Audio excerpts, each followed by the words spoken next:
F.A.T.E Global, the Foundation for Artistic Talent and Empowerment. Today we're going to be interviewing Zora DeHorter. She's an amazing casting director. We're going to get her in here in 1 second. Perfect. She's back with us. So thanks for joining us. Yep. Thanks for joining us. Thank you.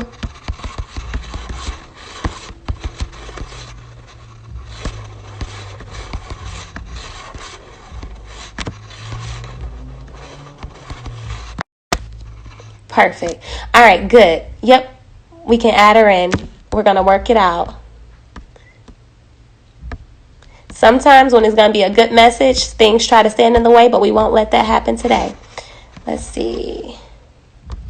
Just added her in. So, guys, yeah, it's Angelica Marion on behalf of F.A.T.E Global, the Foundation for Artistic Talent and Empowerment. You're back. Thank God. Let's see if it works this time. Yes, sometimes this is way better service, way better Wi-Fi. Sometimes when it's a great message and it's going to be a good testimony, things try to stand in the way, but we run right through those things. So absolutely, we're just happy to have you back on here. Yeah, vice versa. Thank you. Awesome. Yeah. Of course. So I was just basically I was talking about how I got started, and I originally came out here as an actor, and when it was wanted to, I was lucky enough to save some money, so I called some casting offices and said, can I come help you for free? And like, for free, come on down. Because unfortunately, there's nowhere to learn how to be a casting director. In fact, I just finished doing a course. I taught a class at Los Angeles City College about how to be a casting director. Because there's nowhere to learn. A lot of times you have to work for free and learn, work your way up. So I worked my way up, and after a year, I became a casting director and working on independent films here in England, in Germany, and then mostly here. And I've been lucky enough recently to be working with some working on some African projects, because I'm not sure, now being a mom, I have a 9-year-old, that I wanted to leave a legacy. Yeah. And so I wanted to make sure I did stuff that was, represented African American much more than I was doing in the past. So I'm really lucky that that's been happening a little bit. Yeah. Yeah, I love that. I love that you are really tapping into our ancestors and choosing to leave, a legacy for your children and for those who come after you. So thanks so much for paving the way for us in that aspect. So, what aspect of casting, because you said you started off, you wanted to be an actor. It didn't go that way for you, but you realized, I'm quite an intelligent woman. I got this, that, and that going. I need a career going. So you created and you pretty much made this way for you to be a casting director, and you're doing an amazing job. So thank you. What aspects of casting do you like the most? Well, for me, the auditioning. I'm not sure it's because I was an actor myself, but I love auditioning. When you read a script and then you're waiting to see how an actor interprets those pages, because it's just a piece of paper with black writing on it. And then to see how an actor can now make it three-dimensional is so exciting. It's so fantastic to see. That, to me, is the best part, auditioning, the actual audition process, and seeing what actors bring to the role and how they can really make this role their own. That's the best part. I love that. I love that. Do you enjoy most the in-person auditions or the self-tape auditions? Which one do you enjoy most, that process? I do love doing in-person auditions, obviously, because then you're in person with them. I think because, like I said, coming from an acting point of view and I went to Guildhall School of Music and Drama. I did Meisner technique. I studied improv. And now being on the other side as a casting director, I know what the director is looking for, because obviously as the casting director, they hired me to try and find the actors that can facilitate what they need. And I'm not comfortable bringing an actor into the space until I know I can direct them. So for me, I have to do in person is better, because if you're doing a self-tape, you're just doing whatever you want to do based on the information I tell you. Whereas within the room, I can say, no, stop. Let's try that again. But instead, this time, try this, this, and this. I can navigate and I can direct you to what I know is needed for the role before I put you on tape. And by the way, I put all my actors on tape. I put everybody on tape. So it's good to be able to tell them what the director needs if I put them on tape. Throw it away. Oh. Daddy. Yeah. Sorry, my 9-year-old is here. School's over, so It's okay. You join us. Nice. So what mistakes do you find that actors make the most when they're in an audition room? Because some actors, they get extremely nervous when they get into the audition space. So what mistakes do you notice that they make?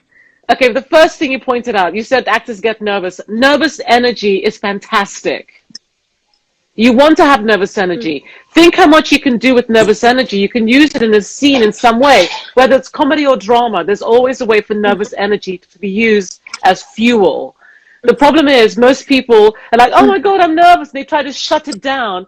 And when they try to shut it down, they have that tension in their neck. They have that sticky throat, the sticky mouth, and they become self-conscious about that. Guys, if you have nervous energy, use it. I mean, look around. I mean, walk around all day with nervous energy. You walk out the door hoping you won't fall and trip, hoping your car will still be there. You're walking around with nervous energy. So why, as an actor, do you feel like you have to shut it off? No, use it. So that's the first thing. Use your nervous energy. And also be prepared. Really know the material inside and out.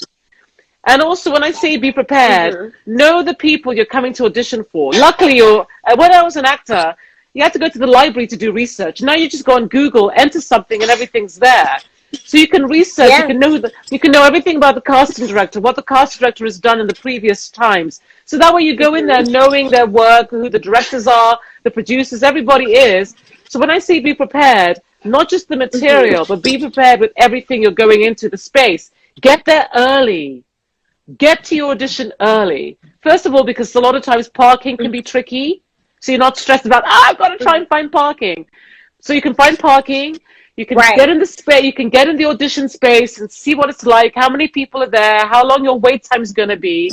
Sign in and then go find a corner to just sit down and get in your space. So be early. Always be early. Be prepared.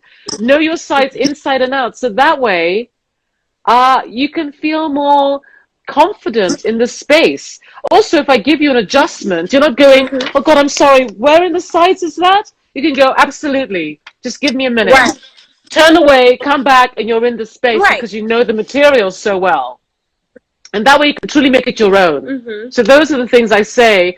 There's nothing, that way you walk into the space confident. There's nothing more exciting than seeing an actor walking in, confident, saying, I'm going to make your day better, let me show you how.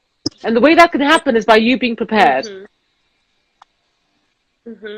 I love that. I love that you say use your nervous energy. We're not trying to shut our nervous energy off. No, you got to use it. Because I'm telling you, the worst thing as an actor is when you walk in and you feel numb. If you feel numb, you feel nothing, your audition a lot of times ends up being flat. It ends up being flat.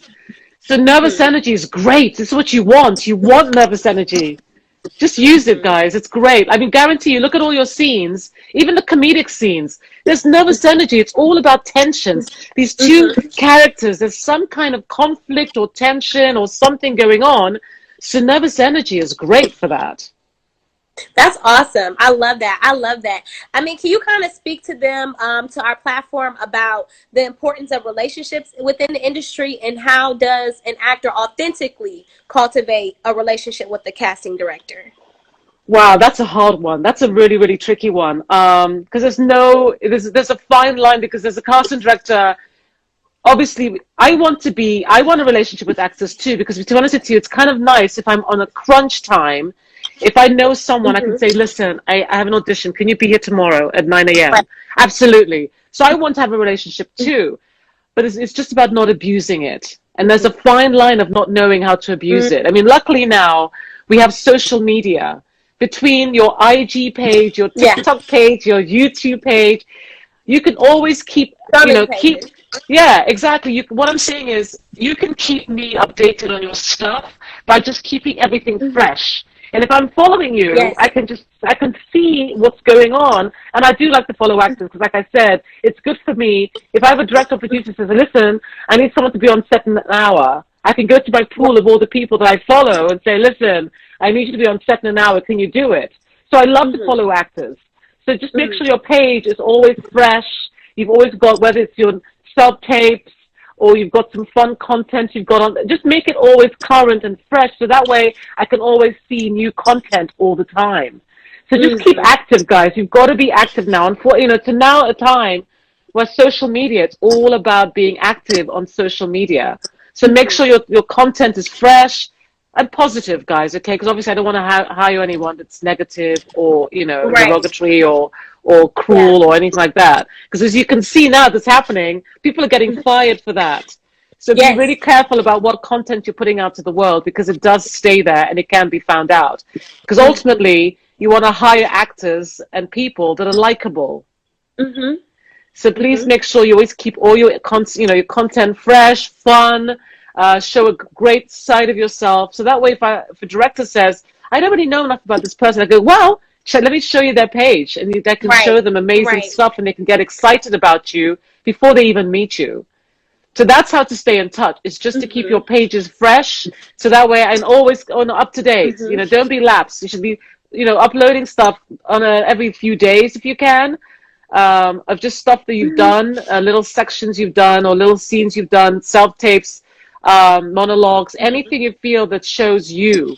Photo shoots. You can just say, guys, what do you think? I have a new headshot out. Put it out to the world and everybody see what your headshots are like. Why not? You know what I mean? Right. Yeah. Awesome. I love that. Those are amazing, amazing tips. So you're extremely knowledgeable, and you were also a resident teacher, audition coach, all these things. So can you kind of speak to how those different aspects of your life has helped you as a casting director? Yes, because like I said, I'm a casting director. So I have to be able to direct you. If you come in for a scene, I have to be able to see right away, okay, that's not working, this is working, and be able to help you mold it or reshape it. So I have to be able to, and I think luckily having an acting background, I'm able to talk that language. I'm able to help actors facilitate what they need. Because I feel bad. There are some casting directors or even directors who don't know how to talk to actors. They'll say to an actor, do it again. And as an actor, you can't go, oh my God, what the hell am I going to do? You have to go, absolutely, just give me a minute. So I help actors how to tune into that. So example, if you do a scene, if I'm coaching you and you do your scene, one of the first things I'll say to you is, what would you do differently? If you had a chance to do that again, what would you add or do differently? And you have to be able to be a self-directed actor and step out of yourself and go, absolutely. And this, in the beginning, I didn't hold that beat as much as I needed to, etc., etc. And it's really good to start being able to articulate how you see yourself as an actor and what things you can do to improve. And the only way that can happen, guys, is you've got to be actively taking class or just working on your craft in some way. Whether it's picking up plays, picking up scripts and just reading them, taping them, see how you look, and retaping them and see how you can be better. But you've got to constantly be working on your craft. I know everyone's like, oh, it's a downtime right now, there's nothing going on. No, this is a great time for you now to keep honing your craft. Just like athletes are still working out, athletes are still at home doing their works out. You've got to still be working out and working out in your instrument, and you are your instrument. And you've got to keep it fresh all the time so that when you do get an audition, you're not all rusty or you're struggling with trying to understand what the sides are about. So please, guys, always find a way to keep yourself fresh by working on scenes, reading a play, downloading stuff from online, and just practicing and practicing and practicing. So that way you feel like you're ready. You've got your game ready. That's the one thing I would say is, don't feel like right now there's nothing for you to do. There's always a chance for you to keep activating your craft and keep it fresh. So when you do get that audition, when it's going to happen any second now, guys, the industry's starting to buzz already. In fact, I have a meeting tomorrow for a film. Fingers crossed. So, things are starting to buzz.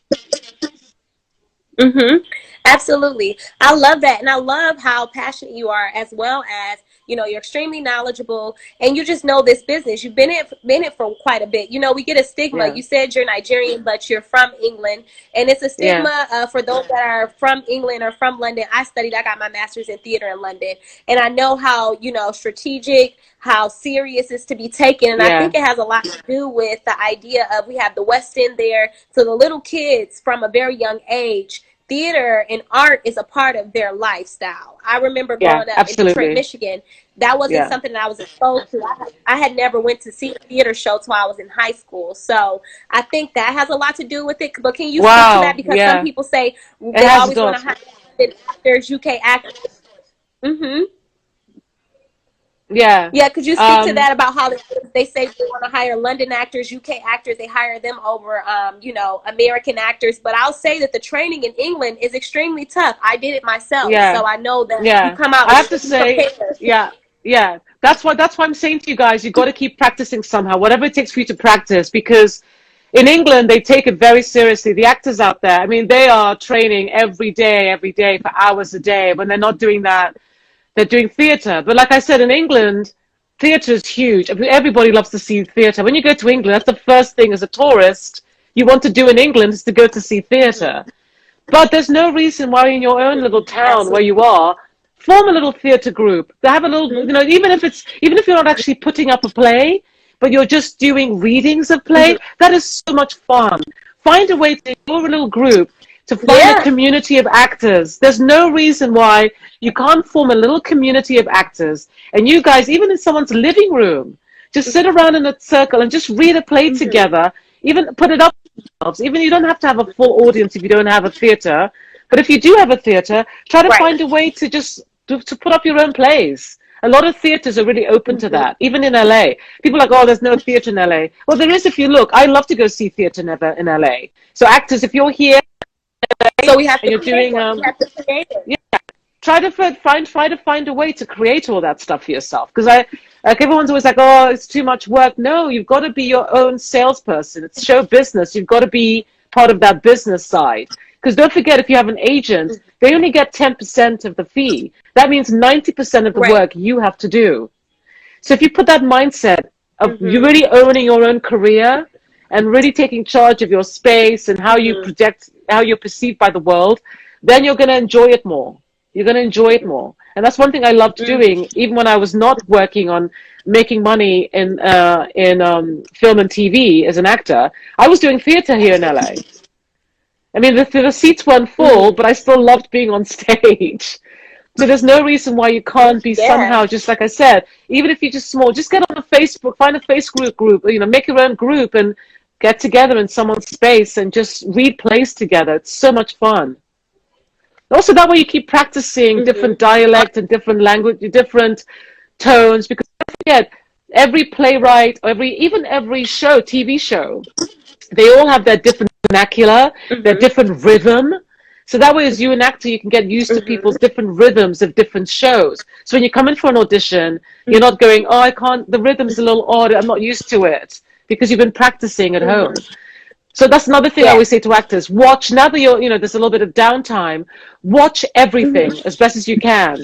So that way you can get the different styles of different shows and how every show has its own rhythm and poetry almost. So when you get a show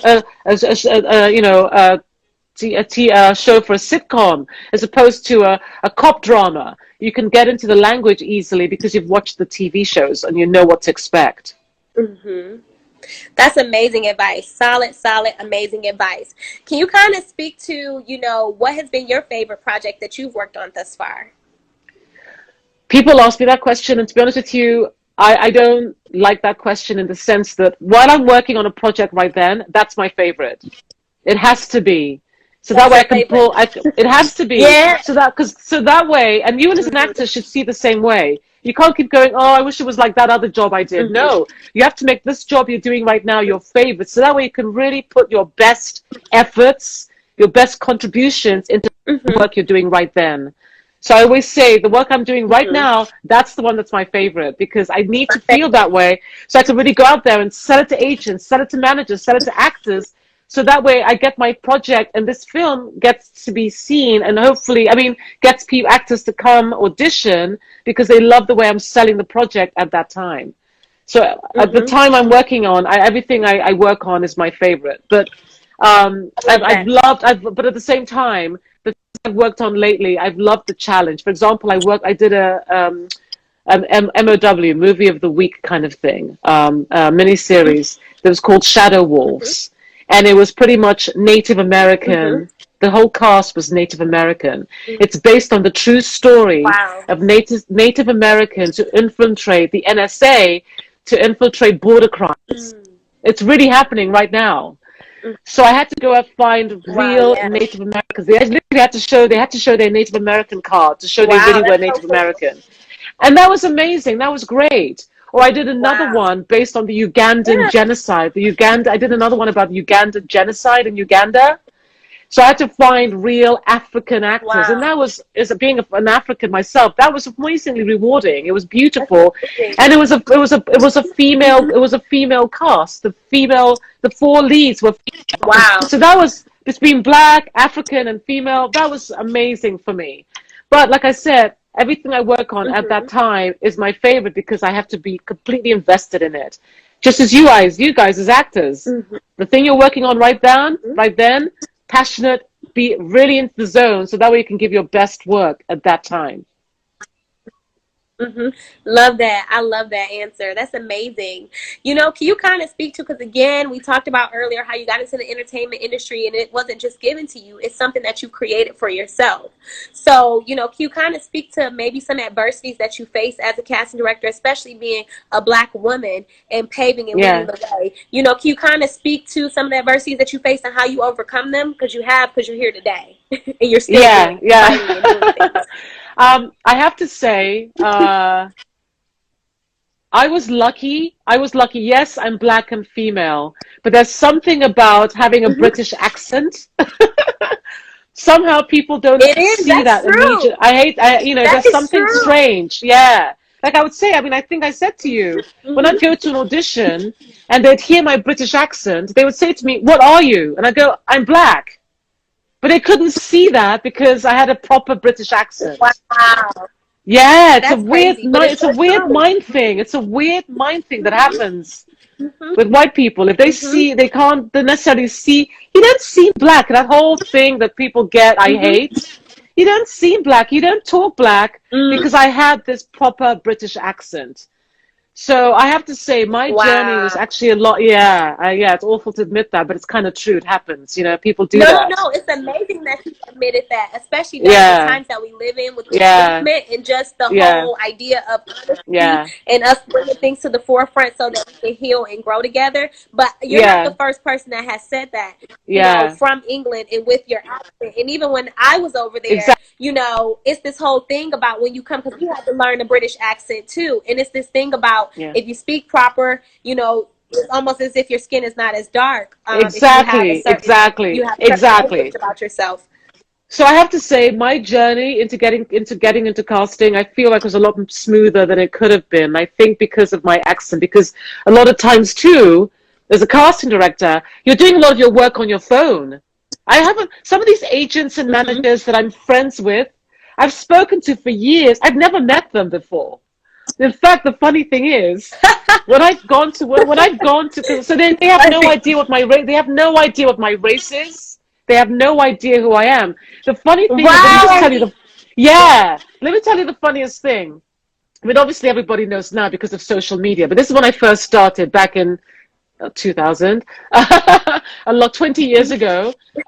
Social media was not really anything, you know, you didn't really see pictures that much. It was just photos. It was just written, you know, you see people's stories, but you wouldn't necessarily see a photo of them. So I had this image of people didn't really know what I looked like for a long time. And the funny thing is, I'd go to social events, gatherings and industry events. And people would meet me and go, "Oh my God, I didn't know you look like that." And I said, "What do you mean?" Oh my God. When I hear you on the phone, this is how this is so many crazy how many people picture me this way. When they hear my voice on the phone, they pictured me as a really pale white woman, skinny, with gray hair, I'm like, wow, that's so specific. That's how they picture me. Yeah, I know, right? And this is years hilarious. ago. I love that. So people had no idea. So I was lucky in the sense that I wasn't really discriminated against because a lot of the times I was on the phone with people, so they could never really, you know, use anything derogatory. And like I said, when I would go to meetings, because I sound proper, I didn't seem like a threat to people, to be honest with you. So I think my journey was actually a lot better than it could have been. And I've luckily been, freelancing and casting and teaching for 20 years because I'm not threatening. I hate to say it, but that's kind of true. That's kind of true. Yeah. Man, I love your transparency and just the idea of just being authentic to our platform and just with everything going on in the world. That's what we need. That's what we need to get to another space. Because what's going on right now, to be honest with you, what's going on right now breaks my heart. And I know it sounds naive, but because my journey, like I said, was different. I'm not sure it's because I was African. So I know my background. I know my ancestors. So my Black experience is different than a Black American here. But I feel it. And it pisses me off that people are being judged just purely for just based on this. You're judging someone, and you haven't even heard them speak or heard their character, and it just, so crazy. It's crazy. So I know how lucky I've been because my journey, like I said, has been different. I am African, and I grew up luckily in an affluent. I went to good boarding school, so my journey's been different. But I feel it once in a while. I mean, for me, the way I see it is there are times when I'll want to bring in diversity for a role. And it's like, oh, no, it's okay. And that I don't like. So that's why I was really happy to do the diversity meeting today, because we have to be better about that. Why does it have to be a blonde? Why does this character have to be blonde?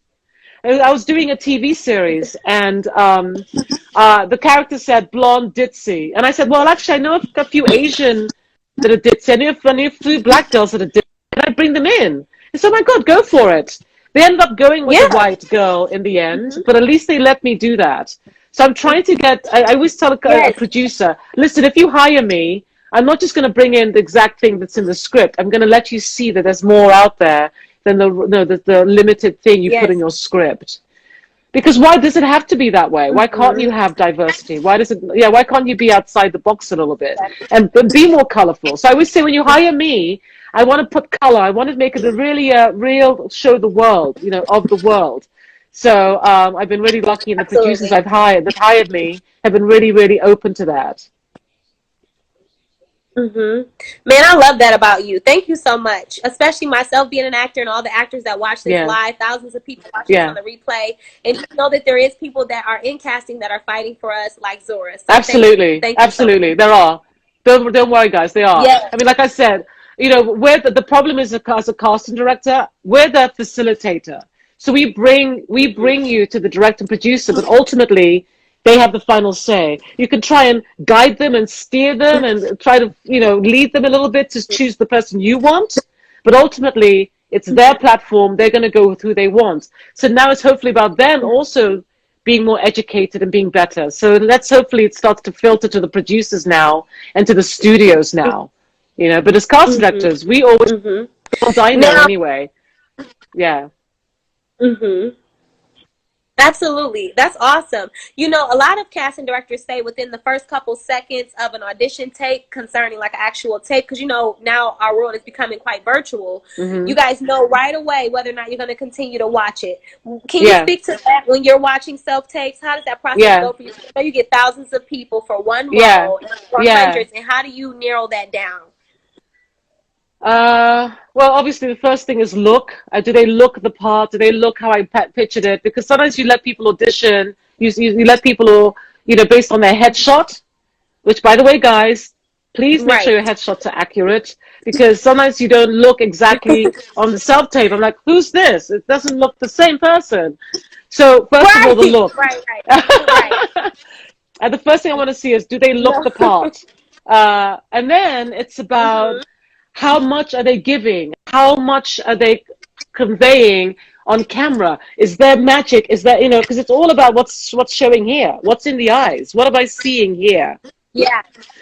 So it's all about how much you're conveying, how you connected with the character, how you connected with the reader, how much is going back and forth. Does it seem organic? Does it seem truthful? Are you giving yourself truly into the character? Do I believe there's enough subtext? Is there enough going on in the character? All those things are what make me want to keep watching. Are you engaging? Are you captivating? Are you charismatic? Are you confident? All those things are what play into whether I keep watching the tape or not. That's good. Good. I think that was a good question because they needed that answer. So I hope you guys wrote that down. Awesome.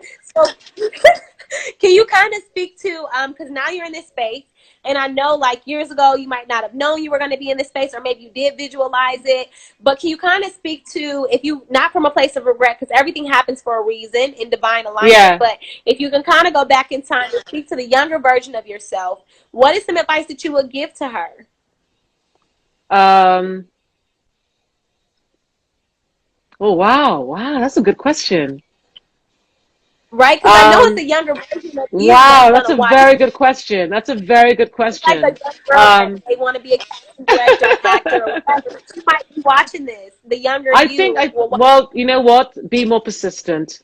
Be more persistent. Don't get easily discouraged. And that's a hard thing. Because, you know, when you're being judged on all of this, you're being judged. It's hard not to take it personally. It's really hard not to take it personally. That's a good one. Really hard. Yeah. So I think just being really committed and being focused and not giving up, not just really fighting through it, and just keep working hard and just taking those notes and just keep working at it. And I think for me, I needed to just work on dialects and just get better at dialects and accents, because I really couldn't really do them. So I think that would have probably helped me get more work in that way. And just, you know, just keep fighting hard and not be comfortable. I got comfortable because I'm a trained actor, and I was like, oh, I'm a trained actor, I don't need to work more. No, you have to keep working. You have to keep working at it. You have to keep working at it. Keep raising your game, raising the stakes. And I think I was getting too comfortable in my. I knew I was. That's okay. No, you've got to be better. Just being good is okay. You've got to be better and be the best. And I think I was too comfortable at just being good. I love that. Amazing. Do not get comfortable. Do not get comfortable. Always challenge always challenge it, everything.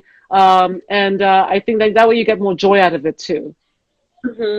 I love that. You know, as a casting director, you're a leader, and a lot of people, you know, want to form relationships with you because they want something from you. It's not like an equal exchange of energy, you know, or relationship. So can you kind of speak to how you stay well in the place of leadership? You're a mother, I'm a mom. You're a casting director, you're a businesswoman. So what are some things that you do to stay well? Well, to be honest with you, I love teaching. I do guest teaching here and there, and I love teaching just to see the immediate response, the immediate feedback.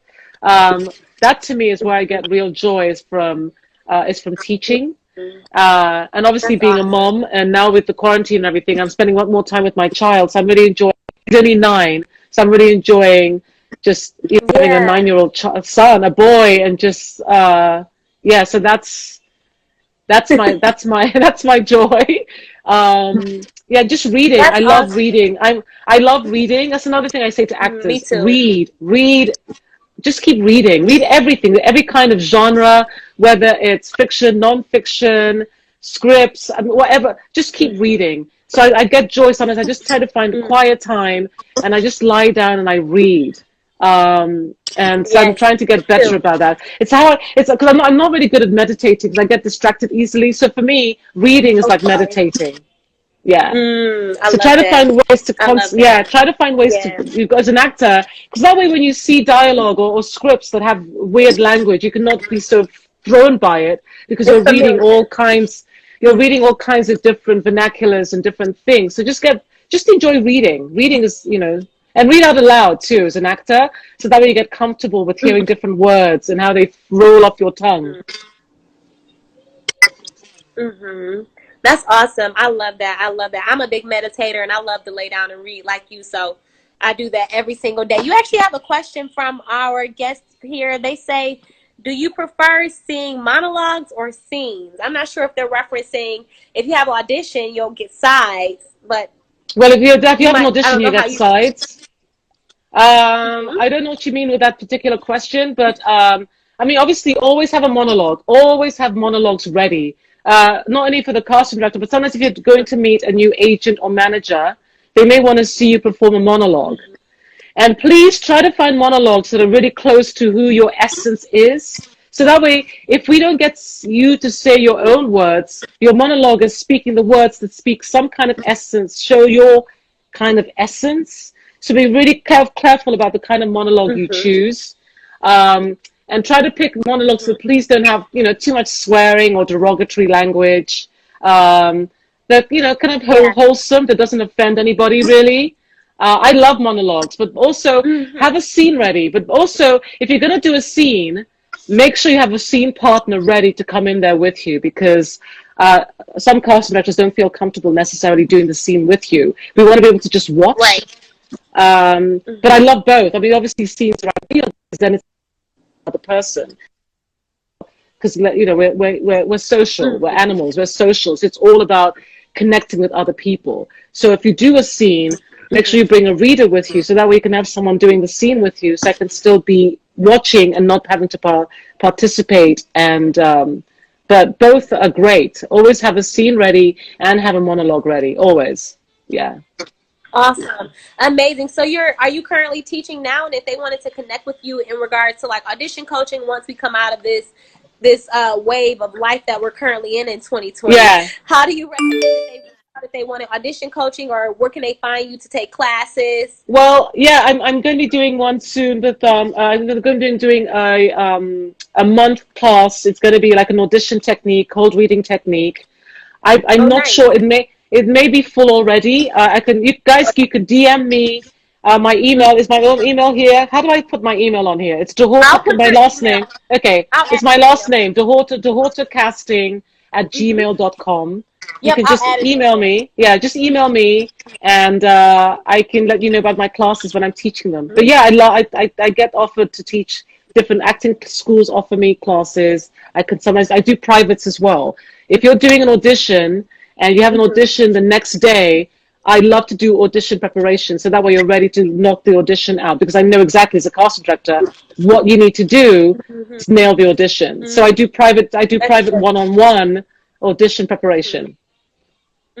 That's really good. That's awesome. I mean, you shared so many different things. You told us how you got into the entertainment industry, your journey with that, as well as how you started off as an actor, and because you were an actor and trained so vigorously, you're an amazing casting director now, because you direct us in our auditions, and that's how us as actors should look at that process. But you shared so many different things. You recommended, some things that we could be doing during this quarantine, because some actors, they might be going through, they might be depressed, or just a lot of different things, elements, or energies that they're feeling among so many things that we're experiencing. But you share so many vital tips that you can leave another artist. But if it was 3 things that you can leave just to summarize with an artist to advance their artistic careers, what is 3 things that you can tell them that they could be doing, not necessarily now, but just in general, if they're serious about acting or being an artist?